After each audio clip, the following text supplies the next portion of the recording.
Alright guys, so video kali ini guys, cikgu akan kongsikan kepada anda kenapa market cycle bottom dah sampai dah. Maksudnya Bitcoin dah sampai harga bottom dah. Alright, dengan melihat data ini. So korang nilaikan sendiri dengan data ini. Alright, let's go. Okay, data pertama adalah market value, realized value. Alright, MVRV, Z-score ni. So kalau korang lihat pada bulan Mac yang masa Bitcoin jatuh 70 lebih, 76, close ME gap tu, alright, dia punya Z-score dia dah pecah dua tau. Alright, dan price dia, market value dia dah sampai harga Bitcoin semasa bulan September dulu, harga $58,000. So itulah situasi realized value yang berlaku sekarang. Guys, MVRV guys, kita dah menunjukkan harga bottom. Itu indikator pertama.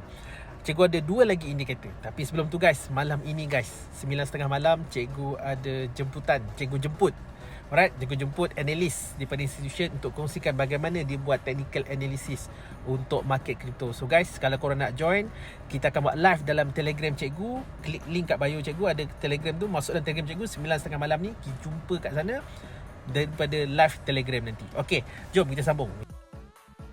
USDT punya aktiviti dah sampai harga paling tinggi guys. Alright, 143,000 wallet transfer USDT 6 month high. Last time price macam ni pada bulan September 24.